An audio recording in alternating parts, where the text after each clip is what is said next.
Hello, good evening to everyone.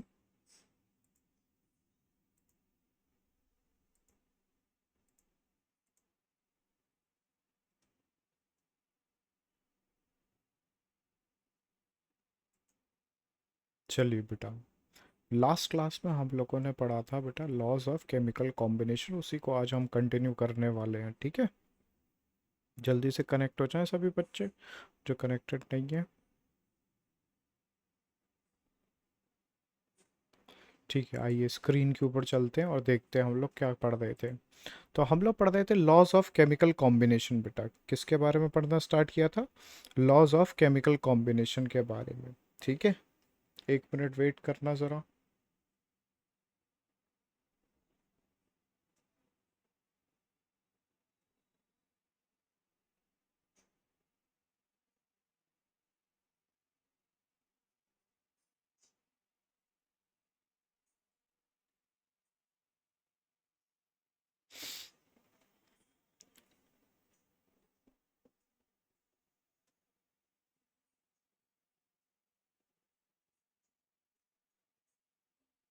चलिए बेटा देखिए, स्टार्ट करते हैं हम लोग। लॉस ऑफ केमिकल कॉम्बिनेशन हम लोगों ने पढ़ना स्टार्ट किया था और इसके अंदर मैंने आपको बताया था कि 17th सेंचुरी की स्टार्टिंग में हम लोगों ने पहला लॉ डिस्कवर किया है भाई, जो कि कौन सा था? Law of conservation of mass. In the 17th century the scientist has been trying to find out method for converting one substance to into another. मतलब वो रिएक्टेंट से क्या बनाना चाह रहे थे? प्रोडक्ट बनाना चाह रहे थे। मतलब वो हमारे पास एक केमिकल रिएक्शन की बात कर रहे थे। तो उस केमिकल रिएक्शन के अंदर उन्होंने कुछ ऑब्जर्व किया। क्या ऑब्जर्व किया? कि during their quantitative studies chemical change made their generalisation. तो उन्होंने कुछ जनरलाइजेशन किए, तो उनको क्या नाम दिया गया? Laws of chemical combination. उसको किस नाम से बुला रहे हैं हम लोग? लॉज ऑफ केमिकल कॉम्बिनेशन के नाम से बुला रहे हैं। तो उनमें हमारे पास 5 लॉ हैं। 5 लॉ कौन कौन से हैं भाई? पहला है law of conservation of mass, law of constant proportion या फिर law of definite proportion. Third law होता है law of multiple proportion, and the fourth law is law of reciprocal proportion, and the fifth law is law of combining volume. This law is also known as Gay-Lussac law of combining volume. और उसके बाद क्या है? तो जो हमारे पास 4 law है वो तो मास से डील करते हैं, मतलब स्टार्टिंग वाले 4 लॉ हैं वो मास से डील करते हैं। जो लास्ट लॉ है, फिफ्थ लॉ है, वो किससे डील करता है बेटा? वॉल्यूम से डील करता है। ठीक है, चलिए। इसके बाद हम लोगों ने स्टार्ट किया था लॉ ऑफ कंजर्वेशन ऑफ मास पढ़ना स्टार्ट किया। उसके अंदर मैंने आपको बताया कि लॉ ऑफ कंजर्वेशन ऑफ मास किसने दिया था? एंटनी लेवोजियर ने दिया था 1789 में। और इसके अकॉर्डिंग होता क्या? Mass of the reactant should be equal to mass of the product. मतलब यूनिवर्स का जो भी मास है वो कांस्टेंट है, ना हम उसको क्रिएट कर सकते हैं ना ही हम उसको डिस्ट्रॉय कर सकते हैं, बस वो चेंज होता रहता है। तो यही लिखा है, law of conservation of mass states that during any physical और chemical change the total mass of the product is equal to the total mass of the reactant. है ना भाई? उसके बाद क्या होगा? In other words matter can neither be created nor be destroyed by any physical और chemical change. चाहे कोई फिजिकल चेंज हो चाहे कोई केमिकल चेंज हो, हम मैटर को क्रिएट नहीं कर सकते और ना ही उसको डिस्ट्रॉय कर सकते हैं। इसी लॉ को हम लोग क्या बोल सकते हैं? This law is also known as law of indestructibility of matter. ठीक है भाई। फिर इस लॉ का प्रूफ किसने दिया था भाई? लेंडोल्ट ने दिया था, वेरीफाई किया करके बताया था। तो अगर हमें law of conservation of mass verify करके बताना है तो हम लैंडोल्ट के एक्सपेरिमेंट से करके बता सकते हैं। कैसे? उसने क्या किया? एक एच शेप का ट्यूब लिया।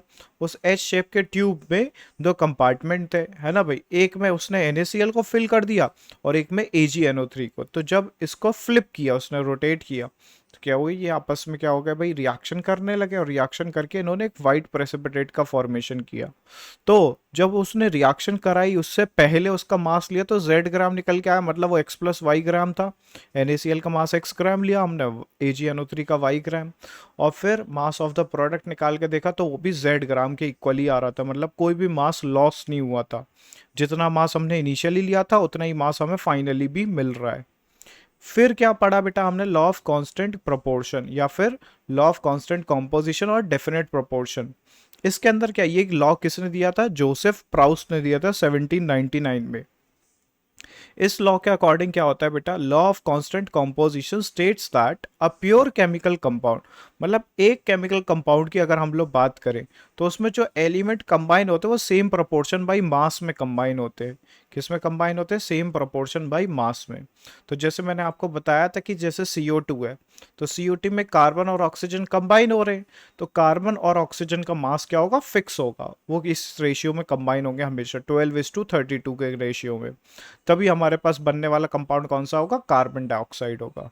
ठीक है, अगर उनका रेशियो हम चेंज कर देते, मान लेते हम 12:16 कर देते, तो फिर वहां पे हमारे लिए क्या होगा भाई? वो कहा वहां पे कार्बन डाइऑक्साइड ना मिलकर क्या मिल जाएगा? कार्बन मोनोऑक्साइड मिल जाएगा। ठीक है, तो अगर आप रेशियो चेंज करेंगे मास का तो बनने वाला कंपाउंड भी क्या हो जाएगा? चेंज हो जाएगा। फिर इसके बाद मैंने आपको इसमें भी बताया था H2O के केस में कि अगर H2O की बात करें तो 2 हाइड्रोजन है, 1 ऑक्सीजन है, तो 2:16 का रेशियो आता है ना भाई। और अगर आप इसको चेंज कर देते, मतलब 2:32 कर देते, तो फिर वो बनने वाला कंपाउंड हमारे लिए क्या बन जाएगा? H2O2 बन जाएगा, है ना भाई। तो H2O2 में अगर आप चेक करने जाओगे हाइड्रोजन और ऑक्सीजन का जो रेशियो अब मास का, वो कितना आएगा? 2:32 का रेशियो आएगा। और वाटर के अंदर चेक करने जाओगे तो कितना आएगा? 2:16 का रेशियो आएगा। तो अगर कहीं पे भी मान लेते किसी भी प्लानट पे जाए हम, और वहां पे दो एलिमेंट का एक कंपाउंड मिले, हाइड्रोजन और ऑक्सीजन का, उसमें हाइड्रोजन 2 पार्ट में और ऑक्सीजन 16 पार्ट में, तो हम क्या बोलेंगे? वो रिजल्टेंट कंपाउंड हमारे लिए कौन सा है? वाटर है। ठीक है भाई, अब आगे बढ़ते हैं। अब हमें जो सीखना है वो है लॉ ऑफ मल्टीपल प्रोपोर्शन। तो लॉ ऑफ मल्टीपल प्रोपोर्शन देखिए भाई, ये किसने प्रपोज किया? सबसे पहले डाल्टन ने प्रपोज किया है 1803। तो ये इंपॉर्टेंट बात है, इसको नोट कर लेंगे हम लोग। ये लॉ किसने प्रपोज किया है? डाल्टन ने। और इसको कब प्रपोज किया गया है भाई? 1803 में, 1803 के अंदर दिया गया लॉ ऑफ मल्टीपल प्रोपोर्शन। तो इस लॉ के अकॉर्डिंग क्या होता है? When two element combine to form more than one compound, मतलब दो एलिमेंट दो से ज्यादा कंपाउंड बनाएंगे, then masses of one of the element which combined with a fix mass are of the other element are in the simple whole number ratio. इसका मतलब क्या है वही मैं एक्सप्लेन कर देता हूँ। देखो बेटा, अब जैसे हम लोग बात करते हैं कि हाइड्रोजन और ऑक्सीजन की रिएक्शन हो रही है। किसकी रिएक्शन हो रही है? हाइड्रोजन और ऑक्सीजन आपस में कंबाइन होने के बाद दो कंपाउंड बना सकते हैं। एक बना सकता है वो वाटर बना ले, H2O बना ले। और एक कंडीशन क्या हो सकती है कि हाइड्रोजन और ऑक्सीजन आपस में कंबाइन हो और वो क्या फॉर्म कर ले? H2O2 फॉर्म कर ले। ये दोनों कंडीशन हो सकती है। तो यहां पे क्या बोल रखा है कि दो पार्ट अगर हमारे पास हाइड्रोजन कंबाइन हो रहा है, मतलब 2 ग्राम हमने हाइड्रोजन लिया है और वो 16 ग्राम ऑक्सीजन के साथ कंबाइन हो रहा है, तो हमें क्या मिलेगा? वाटर मिलेगा। वो भी कितना? 18 ग्राम। वो भी कितना मिलेगा? 18 ग्राम। लेकिन अगर हम लोग बात करते हैं अगर 2 ग्राम हाइड्रोजन 32 ग्राम ऑक्सीजन के साथ कंबाइन हो रहा है, तो 34 ग्राम हमें कौन सा कंपाउंड मिलने वाला है? हाइड्रोजन परऑक्साइड मिलने वाला है। तो अगर आप यहाँ पे देखो, हाइड्रोजन तो हमने फिक्स रखा 2 ग्राम, लेकिन ऑक्सीजन का रेशियो देखे तो ऑक्सीजन का रेशियो आप देखो 16:32 आ रहा है ना, तो वो कितना है हमारे लिए? 1:2। और ये एक सिंपल होल नंबर का रेशियो है। ये कैसा है भाई? सिंपल होल नंबर का रेशियो है। मीनिंग ऐसे समझिए, जैसे अगर मैं बोलता हूं कि मेरे पास हाइड्रोजन है और ऑक्सीजन है, इनसे दो कंपाउंड बनाए जा सकते हैं। कैसे? एक कंपाउंड कंपाउंड बनाया जा सकता है H2O और एक कंपाउंड बनाया जा सकता है H2O2। ठीक है, अब मैं क्या बोलता हूं कि H2O के अंदर अगर मैं देखता हूं तो यहां पे 2 ग्राम मेरे को क्या चाहिए होता है? हाइड्रोजन। वो कंबाइन होता है 16 ग्राम ऑक्सीजन के साथ में। वो 16 ग्राम ऑक्सीजन के साथ कंबाइन होता है। लेकिन H2O2 में बात करते हैं तो यहाँ पे 2 ग्राम हाइड्रोजन कंबाइन होता है 32 ग्राम ऑक्सीजन के साथ में। तो यहां पर जब आप नोटिस करोगे तो क्या ऑब्जर्व करोगे कि अगर मैं ये इसका रेशियो निकालूं, इस ऑक्सीजन का रेशियो निकालूं, है ना भाई, क्योंकि हाइड्रोजन तो फिक्स है, कितना है? 2 ग्राम है दोनों कंपाउंड में। तो अगर मैं 16:32 करूं तो ये रेशियो मेरे पास कैसा निकल के आएगा? एक सिंपल होल नंबर रेशियो निकल के आएगा, 1:2 आ जाएगा। कितना आ जाएगा? 1:2। और ये कैसा है? एक सिंपल होल नंबर रेशियो है। सिंपल होल नंबर रेशियो है। ठीक है, तो यही बताया है किसने? डाल्टन ने 1803 में। उसने क्या बोला है कि हमारे पास जब भी कंपाउंड होंगे भाई, वो अगर रिएक्ट करके दो से ज्यादा कंपाउंड, मतलब दो एलिमेंट है वो दो से ज्यादा कंपाउंड बना सकते हैं, तो अगर वो कंबाइन हो रहे हैं तो वो एक सिंपलेस्ट होल नंबर रेशियो में ही कंबाइन होंगे। किस में कंबाइन होंगे? सिंपलेस्ट होल नंबर रेशियो के अंदर कंबाइन होंगे। अब देखो एक और एग्जांपल है, जैसे यहां पर हमारे पास नाइट्रोजन और ऑक्सीजन की बात करें, तो नाइट्रोजन और ऑक्सीजन कंबाइन होने के बाद इतने सारे कंपाउंड फॉर्म कर सकते हैं। कितने सारे? देखो भाई, ये सारे कंपाउंड गिवन है। पहला N2O बना सकता है, लाफिंग गैस। दूसरा NO बना सकता है, N2O3 बना सकता है, N2O4 बना सकता है और N2O5 बना सकता है। अगर यहाँ पर हम नोटिस करें तो नाइट्रोजन 28 ग्राम रिएक्ट करेगा 16 ग्राम के साथ में, तब जाके हमारे पास बनने वाला कंपाउंड कौन सा बनेगा? N2O।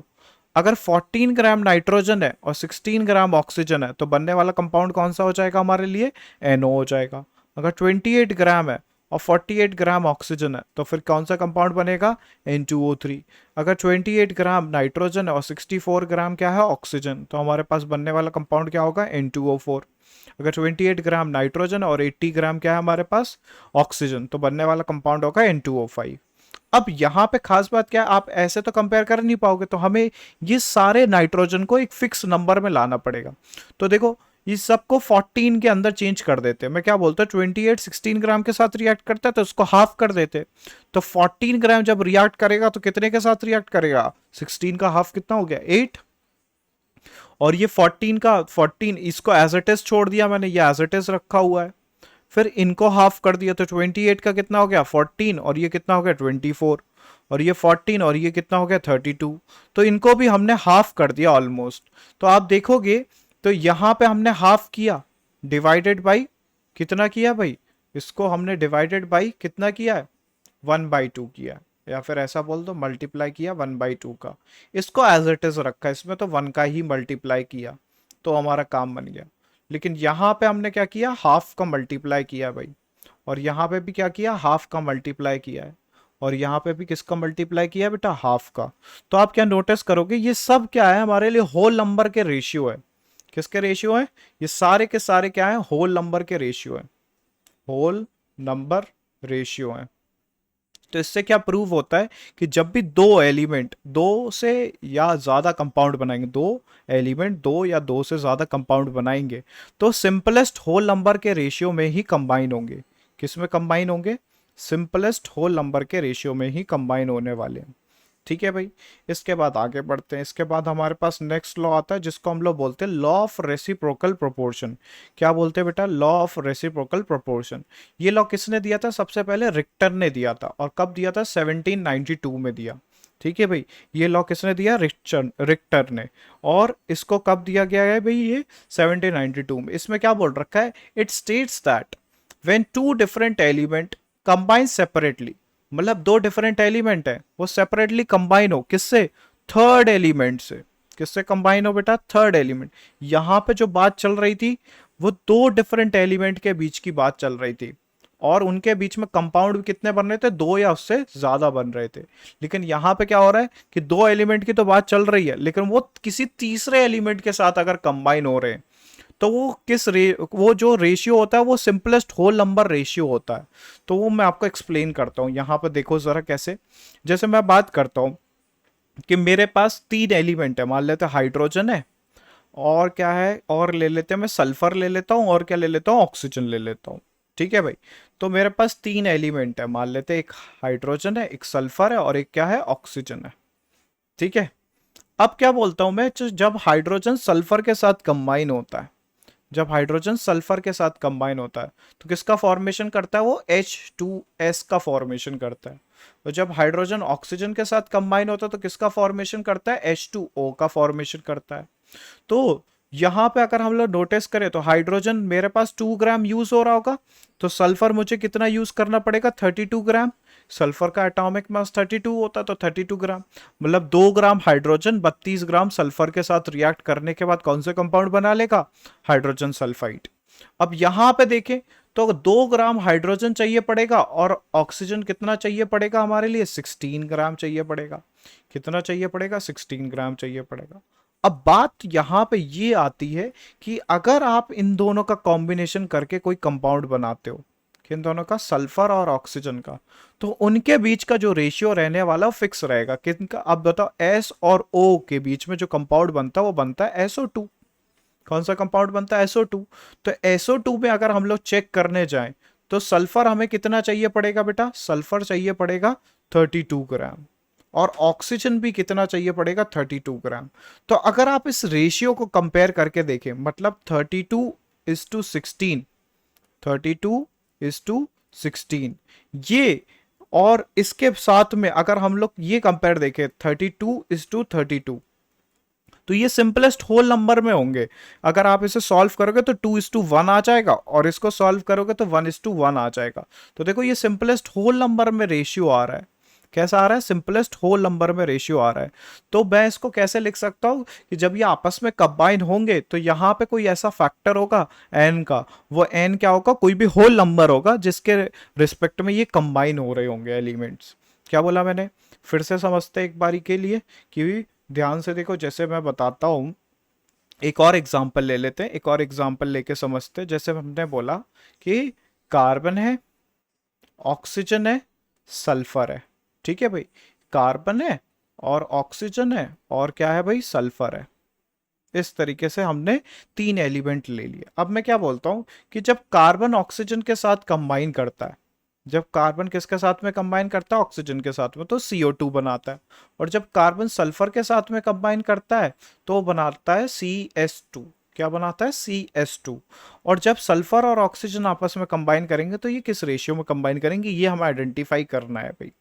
तो देखो मैं क्या बोलता हूँ, जब कार्बन ऑक्सीजन के साथ कंबाइन करता है तो यहाँ पे कितना होगा, 12 ग्राम कार्बन रिएक्ट करेगा 32 ग्राम ऑक्सीजन के साथ में। और अगर CS2 की बात करते तो यहाँ पे कितना हो जाएगा, 12 ग्राम कार्बन रिएक्ट करेगा, सल्फर कितना चाहिए पड़ेगा हमें, 64 ग्राम चाहिए पड़ेगा। तो 64 ग्राम सल्फर के साथ रिएक्ट करेगा। तो अगर हम लोग देखते हैं कि सल्फर और ऑक्सीजन का कोई भी कंपाउंड बनेगा, मतलब कि अगर हम लोग यहाँ पे कंपाउंड बनाते हैं SO2, तो वहां पे सल्फर हमें कितना रिक्वायर्ड होगा बेटा, 32 ग्राम, और ऑक्सीजन कितनी रिक्वायर्ड हो जाएगी हमारे लिए, 32 ग्राम। तो अगर आप इनका रेशियो चेक करें, यानी कि 32:64 और 32:32, तो ये दोनों का रेशियो होल नंबर में आएगा। किस में आएगा, होल नंबर में आएगा। देखो इसको सॉल्व करेंगे तो ये कितना आ जाएगा, 1:2 आ जाएगा, और इसको सॉल्व करके देखो 1:1 आ जाएगा। तो ये सिंपलेस्ट होल नंबर का रेशियो आ रहा है, नहीं आ रहा है। तो यही हमारे लिए क्या बताता है, सिंपलेस्ट होल नंबर का रेशियो होता है, रेसिप्रोकल प्रोपोर्शन हमें ये एक्सप्लेन करके बताता है। ठीक है भाई, तो इसको पढ़ते हैं एक बार। This law was put forward by Richter. किसने दिया, रिक्टर ने दिया 1792 में। और स्टेट्स दैट, वो क्या बताता है हमारे लिए, व्हेन टू डिफरेंट एलिमेंट्स, दो या दो से ज्यादा एलिमेंट कंबाइन करेंगे केमिकली, है ना भाई, किसके साथ, थर्ड एलिमेंट के साथ, the ratio in which they do सो, तो अगर वो किस रेशियो में कंबाइन कर रहे, दे do so will be same और सम सिंपल मल्टीपल, मतलब वो रेशियो सेम हो सकता है और क्या होगा, सम मल्टीपल होगा, सम सिंपल मल्टीपल होगा, बहुत सिंपल सा मल्टीपल होगा, मतलब कि 1 होगा, 2 होगा, 3 होगा, 4 होगा, 1/2 होगा, 1/3 होगा, 1/4, इस फैक्टर के साथ वो क्या करेंगे, कंबाइन करेंगे। तो ये मैंने आपको एक्सप्लेन किया लॉ ऑफ रेसिप्रोकल प्रोपोर्शन, है ना भाई। इसी को बोलते हैं लॉ ऑफ इक्विवेलेंट प्रोपोर्शन भी बोलते हैं। तो देखिए यहाँ पे क्या लिखा है, लॉ ऑफ इक्विवेलेंट प्रोपोर्शन, है ना भाई, ये बात भी याद रखना। इसको क्या नाम देते हैं, लॉ ऑफ इक्विवेलेंट प्रोपोर्शन भी नाम देते हैं। ठीक है, आगे बढ़ते हैं अब।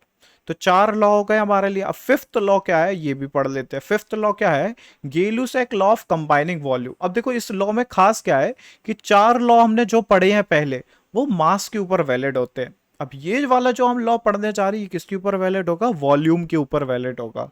ठीक है भाई, तो Gay-Lussac performed a number of experiment, उन्होंने कई सारे एक्सपेरिमेंट किए ऑन रिएक्शंस इन्वॉल्विंग गैसेस, है ना भाई। और वो किसके ऊपर स्टडी कर रहे थे, ऐसे कंपाउंड्स जो गैसियस फॉर्म में अवेलेबल होते हैं उनके ऊपर स्टडी कर रहे थे। And found that some irregularities exist between volume of the gases, reactant and product.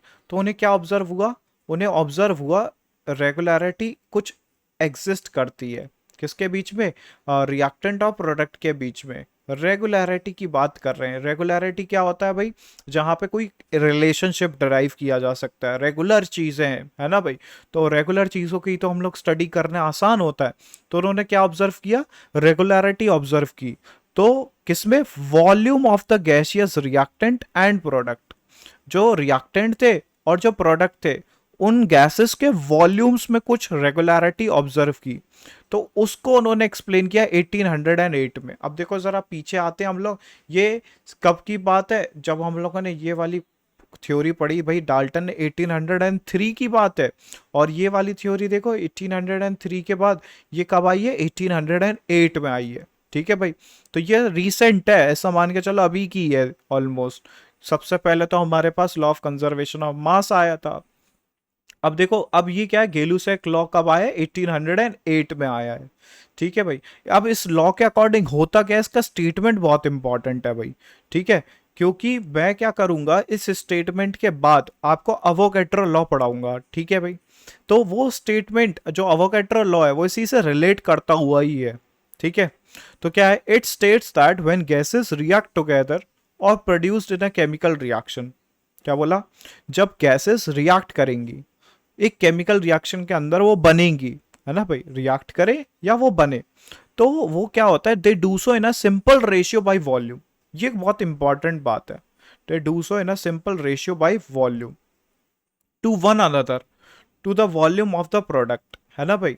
तो वो एक दूसरे के सिंपल मतलब सिंपल रेशियो में कंबाइन होंगे, उनके जो वॉल्यूम होगा उनके बीच में क्या एग्जिस्ट कर रहा है, कि सिंपल रेशियो एग्जिस्ट कर रहा होगा। ठीक है, provided all the gases at same temperature and pressure, ये खास बात है कि प्रेशर और टेम्परेचर क्या रहना चाहिए, सेम रहना चाहिए। ठीक है भाई, अब ऐसा नहीं है कि आपने गैसेस ली थी फिर उसके बाद प्रेशर टेम्परेचर चेंज हो गया, नहीं, पहले उनको प्रेशर और टेम्परेचर फिक्स रखो तो वो आप उसको एक्सप्लेन कर पाओगे। अब देखो इसका एग्जाम्पल क्या है, जैसे मैं बोलता हूँ कि हाइड्रोजन गैस की रिएक्शन होती है किसके साथ में भाई, क्लोरीन गैस के साथ में, तो क्या बन जाता है हमारे पास 2 moles of hydrochloride, hydrogen chloride gas बन जाती है। हाइड्रोजन गैस की रिएक्शन हो रही है क्लोरीन गैस के साथ में, तो क्या बन जा रहा है, 2 moles of hydrogen chloride gas बन जा रही है। तो अब देखो यही बोल रखा है, अब जो आप मोल्स के टर्म्स में बोल रहे थे वो आप किसके टर्म्स में बोल दीजिए, वॉल्यूम के टर्म्स में बोल दीजिए। मतलब अगर मैंने 1 लीटर क्या ले रखा है, हाइड्रोजन गैस, और 1 लीटर क्या ले रखा है मैंने, क्लोरीन गैस, तो इनकी रिएक्शन होने के बाद मेरे पास क्या बन जाएगा, 2 लीटर तो क्या बन जाएगी भाई, HCl की गैस बन जाएगी। किसकी गैस बन जाएगी, HCl की गैस बन जाएगी। तो यहाँ पे जो रेशियो है हाइड्रोजन क्लोरीन और HCl का, तो इनका रेशियो कितना आ रहा है, फिक्स आ रहा है, कि मतलब एक हाइड्रोजन की गैस, मतलब एक वॉल्यूम हाइड्रोजन की गैस एक वॉल्यूम क्लोरीन गैस के साथ रिएक्ट करेगी तो कितना प्रोड्यूस करेगी, 2 लीटर या फिर 2 volume hydrogen chloride gas produce करेगी। तो यहां पे वही एक्सप्लेन किया गया है भाई।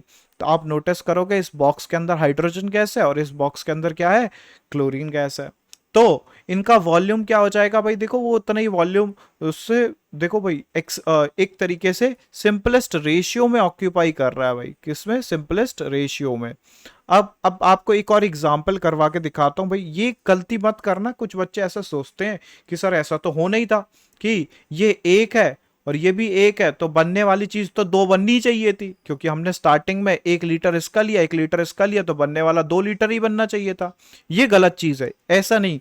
हमने क्या बोला, law of conservation of volume नहीं है ये, दिस इज नॉट, इसके लिए मैं लिखवा देता हूं, this is not law of conservation of volume.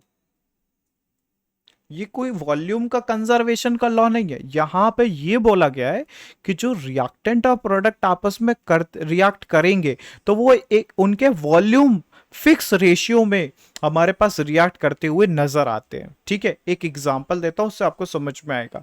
जैसे मैंने अभी यहां पे ये एक्सप्लेन करने की बात की है, जैसे आपके मन में ये क्वेश्चन आ रहा होगा कि हाइड्रोजन गैस है और क्लोरीन गैस है और इनकी रिएक्शन से 2HCl गैस बन गई भाई, क्या बन गई, 2HCl गैस। तो आप क्या नोटिस करोगे, आप कहोगे सर ऐसा तो हो नहीं था, क्यों, कि इसका अगर मैंने एक वॉल्यूम यूज किया है, इसका एक वॉल्यूम यूज किया है, तो ये तो 2 वॉल्यूम बनना ही चाहिए था। ये बात तो सही है ना। ऐसा नहीं है बेटा, है ना। आपको क्या नोटिस करना है, आपको ये नोटिस करना है, देखो ध्यान से, कि जो भी हमारे पास वॉल्यूम है वो law of conservation of volume नहीं है, बस यहां पे आप नोटिस करोगे कि जब 1 लीटर हाइड्रोजन गैस रिएक्ट करेगी 1 लीटर क्लोरीन गैस के साथ, तब वहां पे 2 लीटर हाइड्रोजन क्लोराइड गैस बनेगी। मतलब ये वाला जो रेशियो है हर एक रिएक्शन के लिए क्या आएगा, डिफरेंट आएगा। कैसे? अब मैं आपको ये एक एग्जांपल बताया, अब इसमें क्या नोटिस कर रहे थे आप कि 1+1 बराबर 2 हो रहा था, ये तो बाई चांस हो रहा था, ये कोई सही तरीका नहीं है, ये बाई चांस की बात है बेटा, ठीक है, ये बाई चांस ऐसा हो रहा था, ठीक है। तो सही तरीका क्या है, देखो आप नोटिस करो, अब मैं दूसरा एग्जांपल लिखता हूं, जैसे ये एग्जांपल था, एक और एग्जांपल लिख के दिखाता हूं। जैसे मानते हैं मैंने लिखा N2 gas plus 3H2 gas gives 2NH3, 2NH3 gas. अब देखिए, आप यहां पर नोटिस करोगे तो यहां पे क्या आएगा और रेशियो, तो यहां पे मैं बोलूंगा कि इसका 1 लीटर यानी कि इसका एक वॉल्यूम रिएक्ट करता है इसके 3 वॉल्यूम के साथ में, तो क्या बना लेता है, 2 वॉल्यूम बना लेता है। अब आप कहोगे सर 1 लीटर लिया, 3 लीटर लिया, तो टोटल मिला के तो 4 लीटर हो गया, तो इधर पे तो 4 लीटर आना चाहिए, नहीं। Law of conservation of volume नहीं होता, लॉ ऑफ कंजर्वेशन ऑफ मास होता है। तो यहाँ पे मास जरूर कंजर्व होगा लेकिन वॉल्यूम कंजर्व नहीं होगा, मतलब ये गलती मत करना। यहां पे बस ये बताना चाह रहे हैं कि 1 litre nitrogen gas 3 litre hydrogen gas के साथ रिएक्ट करेगी और 2 लीटर अमोनिया गैस का प्रोडक्शन होगा। तो ये वाला जो रेशियो है ये हर एक रिएक्शन के लिए डिफरेंट डिफरेंट आएगा, देखो। तो इस रेशियो को आपको याद रखना पड़ेगा, है ना भाई। और ये निकालोगे कैसे, तो देखो बहुत ही सिंपल है, इसके आगे जितना कोफिशिएंट लिखा हुआ है उसको चेक कर लो। ये 1 लिखा हुआ था, 1 3, और यहाँ पे कितना लिखा होता है 2, तो बस वही है। वो रेशियो जितना भी मोलर रेशियो होता है उतना ही वॉल्यूम का ही रेशियो हो जाता है बेटा, ठीक है। जितना ही मोलर रेशियो होता है उतना ही किसका रेशियो हो जाता है, वॉल्यूम का रेशियो। तो यहां पे वो भी लिख देता हूं कि मोलर रेशियो और वॉल्यूम का रेशियो आपस में क्या होगा, इक्वल होगा। वॉल्यूम का रेशियो क्या होगा, आपस में इक्वल होगा। ये वाली चीज भी आप यहाँ पे नोट कर सकते हैं। मोलर रेशियो और वॉल्यूम का रेशियो क्या होने वाला है, आपस में इक्वल ही होने वाला है, ठीक है भाई। चलो अब आगे बढ़ते हैं। अब देखो, अब हमें जो टॉपिक पढ़ना है ये लॉज ऑफ केमिकल कॉम्बिनेशन होते हैं हमारे खत्म। इस पे बेस्ड एक आध क्वेश्चन कर लेते हैं, एक आध क्वेश्चन अगर एनसीईआरटी में होगा तो मैं आपको करवा देता हूँ, एक क्वेश्चन होगा पक्के में। चलो देखते हैं, ये है।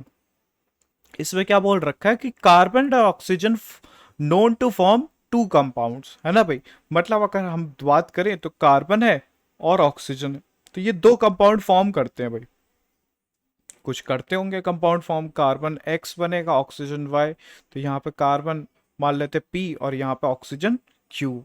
इस तरीके से कोई 2 कंपाउंड फॉर्म करते हैं, ठीक है भाई। अब क्या बोल रखा था, carbon content in one of this compound shows is, देखो इस वाले कंपाउंड में मान लेता है 42.9% है ना भाई। और इस वाले कंपाउंड के अंदर देखे तो उसके अंदर कार्बन का कंटेंट कितना है, 27.3% है। तो ये कार्बन का कॉम्पोजिशन गिवन है, तो क्या हम ऑक्सीजन का निकाल सकते हैं? बड़ा ही सिंपल है, ऑक्सीजन का कैसे निकालेंगे भाई। देखो, अगर हमारे पास कार्बन 42.9% है तो ऑक्सीजन कितना आ जाएगा, 100 - 49.2, यानी कि 57.1% के इक्वल आ जाएगा ऑलमोस्ट।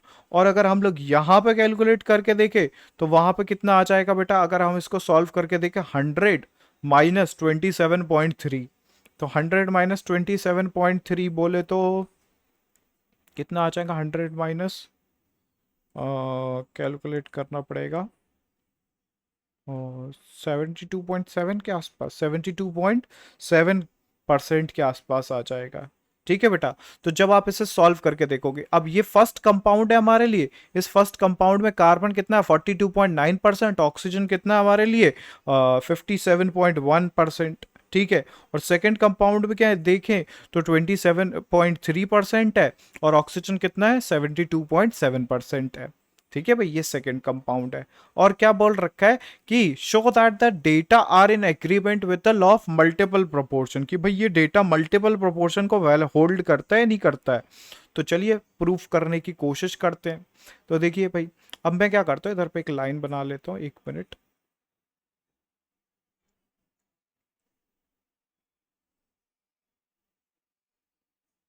देखो यहाँ पे अब क्या करेंगे हम लोग, सबसे पहले लिखेंगे in the first compound, in the first compound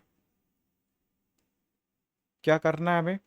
अब देखो इस फर्स्ट कंपाउंड के अंदर अगर हम लोग बात करें, वैसे हम लोग टोटल इसको 100, अब 100 ग्राम्स मान ले रहे, टोटल हमने कितना लिया 100 ग्राम्स, तो फिर ये परसेंटेज हटा के हम लोग सीधा सीधा ग्राम लिख सकते हैं ना बेटा। क्यों? जब हमने टोटली कितना मान लिया 100 ग्राम, तो जो भी परसेंटेज आएंगे वो सीधे एज इट इज नंबर के फॉर्म में आ जाएंगे ना, ग्राम के फॉर्मेट में आ जाएंगे। तो अगर 100 ग्राम लिया है आपने पूरा कंपाउंड, तो उसमें से 42.9 ग्राम कार्बन हो जाएगा, 57.1 ग्राम क्या हो जाएगा, ऑक्सीजन हो जाएगा। बस सिंपल सी बात है। तो अगर हम लोग फर्स्ट कंपाउंड में बात करें, तो mass of carbon combining with, क्या लिखूंगा मैं, mass of carbon combining with mass of carbon combining with 57.1 gram oxygen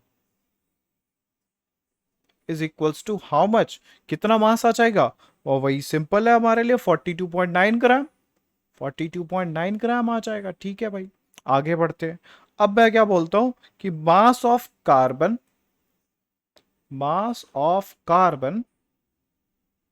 combining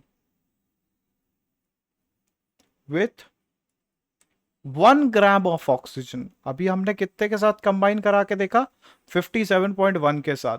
अब मैं किसके साथ कंबाइन करा रहा हूं, 1 ग्राम के साथ। तो कितना आंसर आ जाएगा, बहुत ही सिंपल है, 42.9 अपॉन 57.1 ग्राम आ जाएगा। इसको अगर हम सॉल्व करके देखेंगे बेटा तो कितना आ रहा है, अगर आप सॉल्व करें इसे, मैं 1 मिनट कैलकुलेटर से सॉल्व करता हूं।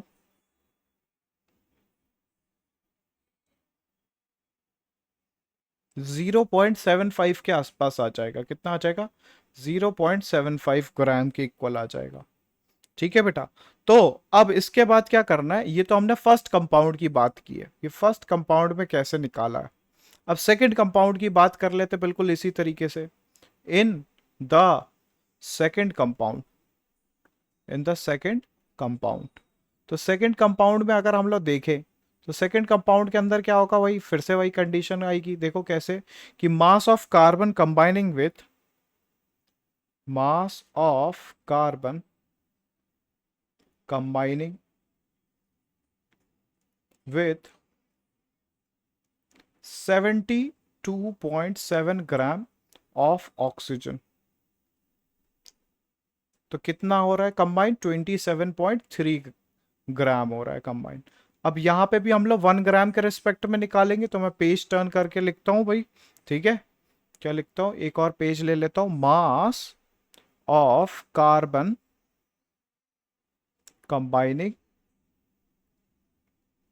With 1 gram, 1 gram of oxygen. तो 1 ग्राम ऑक्सीजन के साथ जो कंबाइन हो रहा है वो कितना आ जाएगा बेटा, उसको सॉल्व करके देखोगे तो यानी कि 27.3 डिवाइडेड बाई कितना करना पड़ेगा, 72.7 करना पड़ेगा। तो इसका आंसर कितना आएगा वो भी चेक कर लेते हैं। ठीक है, 1 मिनट कैलकुलेटर से मैं चेक कर लेता हूं।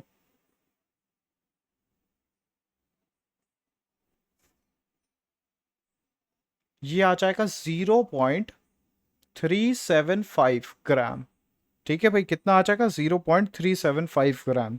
अगर हम इनके रेशियो को चेक करें, मतलब कि यहां से ये वाला जो नंबर आया निकल के, यानी कि ये वाला नंबर ध्यान से देखो, ये वाला नंबर 0.75 ग्राम, और यहां से ये वाला जो नंबर निकल के आया, अगर हम इनका रेशियो चेक करें, अगर ये होल नंबर में आता है रेशियो, सिंपलेस्ट होल नंबर में रेशियो आ जाए, तो फिर हम लोग क्या बोलेंगे, लॉ ऑफ मल्टीपल प्रोपोर्शन क्या करता है, होल्ड करता है। ठीक है भाई, लॉ ऑफ मल्टीपल प्रोपोर्शन क्या करता है, होल्ड करता है। ठीक है, ध्यान से देखते हैं।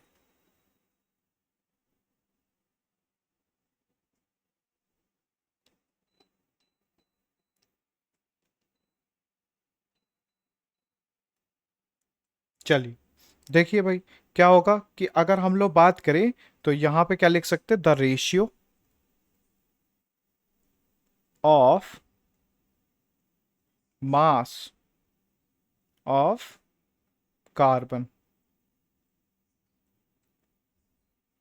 combining with fixed mass, combining with fixed mass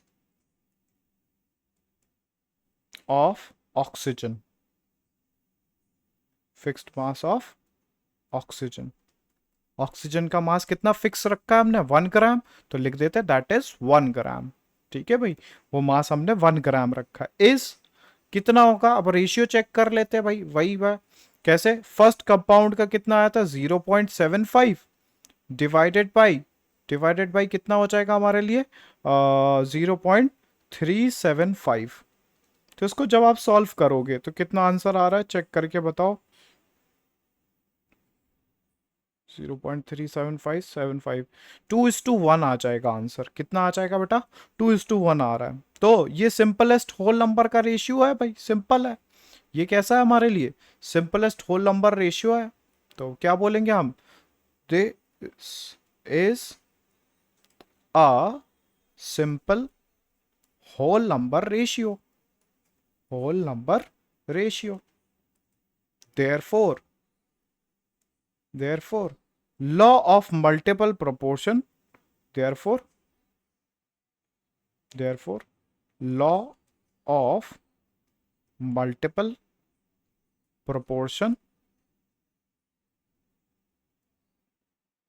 holds।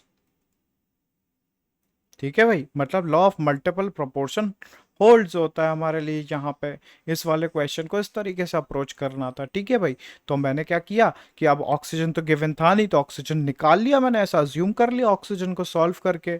ठीक है भाई, तो इस तरीके के क्वेश्चन आपको देखने को मिलेंगे। अब क्या करेंगे, फर्स्ट कंपाउंड में मैंने कार्बन को देखा कि 57.1 ग्राम ऑक्सीजन के साथ 42.9 ग्राम कंबाइन करता है। ठीक है, तो 1 ग्राम ऑक्सीजन के साथ कितना कंबाइन करे, 0.75 ग्राम कंबाइन करेगा। तो सेकंड कंपाउंड में भी यही किया कि जब हमारे पास 72.7 ग्राम ऑक्सीजन होता है तो कार्बन कितना लगता है, 27.3 ग्राम। तो अगर 1 ग्राम ऑक्सीजन यूज करेंगे हम लोग तो वहां पे कितना मास लगेगा भाई उसका, 27.3 अपॉन 72.7 यानी कि 0.375 ग्राम। फिर क्या होगा, हमने क्या बोला, the ratio of mass combining, mass of carbon combining with fixed mass of oxygen. Oxygen का मास तो फिक्स कर दिया दोनों केसों में, कितना कर दिया, 1 ग्राम कर दिया। तो वहां पे आंसर कितना आ रहा है हमारे लिए, 0.75 अपॉन 0.375 यानी कि हमारे लिए 2:1 आ रहा है। तो ये क्या बोलता है हमारे लिए, लॉ ऑफ मल्टीपल प्रोपोर्शन क्या करता है, होल्ड करता है बेटा। क्या करता है, law of multiple proportion hold करता है। ठीक है भाई, अब आगे बढ़ते हैं। इसके साथ ही आप और भी क्वेश्चन प्रैक्टिस कर सकते हैं, मैं आपको प्रैक्टिस शीट भी प्रोवाइड कर दूंगा बेटा। ठीक है, तो वो क्वेश्चन आप सॉल्व करके चेक कर सकते हैं। ठीक है, चलिए आगे बढ़ते हैं। आप इसके बाद हमारे पास जो नेक्स्ट टॉपिक आता है वो आता है डाल्टन्स एटॉमिक थ्योरी। ठीक है भाई, कौन सा थ्योरी आती है, डाल्टन्स एटॉमिक थ्योरी। अब इस थ्योरी में कुछ पॉस्टुलेट दिए गए थे, ये तो बचपन से पढ़ते आ रहे हैं, है ना भाई, डाल्टन्स एटॉमिक थ्योरी। तो वो क्या है, matter is made up of very extremely small indivisible particle and indestructible ultimate particle called atom. मतलब उन्होंने बोला कि भैया एटम से छोटा और कुछ है ही नहीं, एटम को हम डिवाइड नहीं कर सकते, एटम को हम लोग भाई देखो इनडिस्ट्रक्टेबल है। ठीक है, और अल्टीमेट पार्टिकल, उससे छोटा और कुछ है ही नहीं, अल्टीमेट है वो। फिर उसके बाद क्या है, atom of the same element are identical in all respect. मतलब अगर हमारे पास एटम की बात करें तो वो एक ही एलिमेंट के एटम सेम ही शेप के होंगे, सेम ही साइज के होंगे, और उनका मास भी सेम होगा, उनकी केमिकल प्रॉपर्टीज भी सेम होंगी। तो यहाँ पे क्या बोला गया, एक ये तो एक्सट्रीमली स्मॉल इंडिविजिबल और इंडिस्ट्रक्टेबल अल्टीमेट पार्टिकल को अंडरलाइन कर लेते हैं। और यहाँ पे क्या बोला गया, atom of the same element are identical in all respect. तो मतलब आइडेंटिकल होंगे वो हमारे लिए, किस में, शेप में, साइज में, मास में, और किसके अंदर, केमिकल प्रॉपर्टीज के अंदर। नेक्स्ट बढ़ते हैं, atoms of different element are different in all respect. तो हमारे पास जो एटम होते हैं ना डिफरेंट डिफरेंट एलिमेंट के, तो वो कैसे होते हैं, डिफरेंट इन ऑल रिस्पेक्ट, वो डिफरेंट होंगे, उनका डिफरेंट मास होगा, और डिफरेंट क्या होंगी बेटा, केमिकल प्रॉपर्टीज भी होंगी। नेक्स्ट पॉइंट क्या बोलता है, fourth point, atom is the smallest unit that take part in a chemical combination. तो एटम क्या होता है, सबसे छोटा पार्टिकल है जो किस में पार्टिसिपेट करता है, केमिकल कॉम्बिनेशन में। एटम ऑफ टू और मोर element combine in a fix ratio two form compound, है ना भाई, जो एटम है वो फिक्स रेशियो में कंबाइन करते हैं कंपाउंड में। ये बताओ ये क्या है भाई, ये तो भाई है law of definite proportion, law of definite proportion ही तो है ये। लॉ ऑफ डेफिनेट प्रोपोर्शन ही तो लिखा हुआ है। किसने बोल दिया? ये डाल्टन ने बोल दिया, बस उसको यूज कर लिया। फिर क्या बोल दिया? Atoms can neither be created nor be destroyed by any physical और केमिकल चेंज। ये भी अभी पढ़ के आई। ये भी कौन सा था? Law of conservation of mass. Law of conservation of mass, वही है ना? Law of conservation of mass ही है। The chemical reaction involve only combination, separation और रीअरेंजमेंट ऑफ एटम्स। उनके अंदर क्या होगा हमारे लिए? एटम्स कंबाइन होंगे, सेपरेट होंगे, रीअरेंज होंगे। ठीक है भाई, आगे बढ़ते हैं। अब इस थ्योरी को फेल कर दिया गया भाई, ये थ्योरी फेल हो गई। रीजन क्या था? इसके कुछ मेन ड्रॉबैक क्या थे? It could explain the law of chemical combination by mass but fail to explain the law of gaseous volume. जो हम पढ़ के आए अभी, गैसियस वॉल्यूम वाला लॉ, वो तो ये एक्सप्लेन ही नहीं कर रही है, ये वाली थ्योरी तो फेल हो गई। लॉ ऑफ गैसियस वॉल्यूम को तो एक्सप्लेन ही नहीं कर पाती है, मतलब गेलुसेक लॉ जो अभी हमने पढ़ा था उसको एक्सप्लेन ही नहीं कर पाती है। फिर क्या होता है? It could not explain why atom of different element have different masses और size। मतलब हमारे पास जो डिफरेंट डिफरेंट एलिमेंट्स हैं उनके एटम का मास क्यों डिफरेंट होता है, साइज क्यों डिफरेंट होता है, उनकी वैलेंसीज डिफरेंट क्यों होती है, ये भी तो बताओ भाई। तो उसने एक्सप्लेन ही नहीं किया डाल्टन की एटॉमिक थ्योरी ने। आगे बढ़ते हैं। It could not explain how and why atoms of different element combine with each other. वो कैसे कंबाइन होते, how and why atoms of different element combine with each other to form compound. वो compound कैसे बना रहे हैं, क्यों बना रहे हैं, है ना भाई? हाउ मतलब कैसे और वाई मतलब क्यों। तो कैसे बना रहे और क्यों बना रहे ये भी तो एक्सप्लेन करो भाई। तो डाल्टन एटॉमिक थ्योरी ने वो भी नहीं बताया। It failed to explain the nature of forces that binds the atom together in a molecule. मतलब जो हमारे पास पार्टिकल्स होते हैं ना, एटम एटम आपस में चिपके हुए रहते हैं, तो इनके बीच में ये फोर्स ऑफ अट्रैक्शन है, उसके बारे में भी तो बताओ भाई। तो उसके बारे में भी एक्सप्लेन नहीं करते, ये फोर्स ऑफ अट्रैक्शन के बारे में भी एक्सप्लेन नहीं करते हैं। It gives no satisfactory explanation between ultimate particle of element and that of a compound। तो वो कोई मतलब कोई satisfactory explanation नहीं दे रहे किसके बीच में? Ultimate particle of an element and that of a compound, है ना भाई? कंपाउंड के अल्टीमेट पार्टिकल के बारे में। तो ये वाली थ्योरी तो हमने डिस्कार्ड कर दी भाई। इसको क्या कर दिया हमने? डिस्कार्ड। हमने कहा tata bye bye, see you, हमें इस्तेमाल ही नहीं करनी है थ्योरी, हटाओ इसको। ठीक है भाई, क्यों? इतने सारी तो खराबियां हैं।